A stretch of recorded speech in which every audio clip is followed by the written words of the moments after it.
এই ধরো তোমার চা। তবে তো তাতে ফোন আসছে, আমার ফোন আসছে। হ্যালো, কেমন আছেন? হ্যাঁ, কি খবর? এই কার সাথে কথা বলো? মুখটা এরকম বসকি দিয়া। কার সাথে কথা বলি মানে? আচ্ছা তোমার হয়েছেটা কি? অমন হুহু করছো কেন? আচ্ছা তুমি কি কারো প্রেমে টেমে পড়েছো নাকি? কোন সে মেয়ে? থাকে কই? আচ্ছা বয়স তার কত? কিসের মধ্যে কি বলো তুমি? আরে তুমি তো কখনো রাতের বেলা আমার কাছে চাই চাও না। চা খেলে নাকি তোমার ঘুম হয় না, এখন তো নিজেই চাইলে। আচ্ছা অফিসে কি কোনো ঝামেলা হয়েছে? বস কি তোমাকে বকেছে? আরে না, এসব কিছু না। তাহলে এমন পেঁচা মুখ করে বসে আছো কি জন্যে? যন্ত্রণা ঘাড়ে চেপে বসলো। কি যন্ত্রণা? কোথাকার যন্ত্রণা? অফিস থেকে ভয়ঙ্কর একটা আদেশ হয়েছে। কি আদেশ? তোমাকে বদলি করেছে?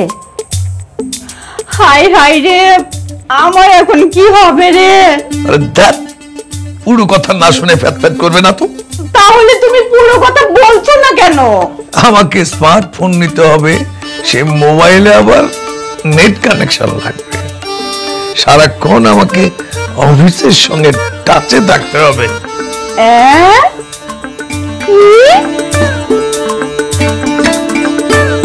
ওমা, তুমি একটু হাগের গেছো কেন?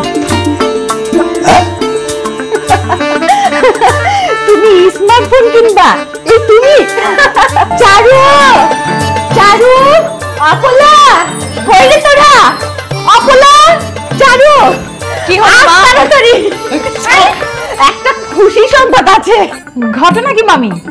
কি ব্যাপার মা, তুমি এত খুশি কেন বলো? তোর বাবা নাকি? আরে কি মামি, কম না কি হইছে? তোর মামা নাকি স্মার্টফোন কিনবে।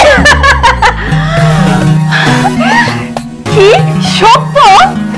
মা সত্যি সত্যি তো এবার ঈদের খুশি ডাবল হয়ে যাচ্ছে আমাদের। আরে এত বড় একটা সুখবর আর তুমি কিনা মুখটা কেমন গোমরা হয়ে আছো। মামা আপনি কিন্তু মোটেও নার্ভাস ফিল করবেন না, আমি আপনার সব কিছু শিখিয়ে দিব। এটা কোনো ব্যাপারই না, বুঝছেন? এটা শুধু এক আঙ্গুলের কারসাজি। চুপ! যাই যাই, আমি আমার কয়েকটা বান্ধবীদের খুশি সংবাদটা নিয়ে আসছি।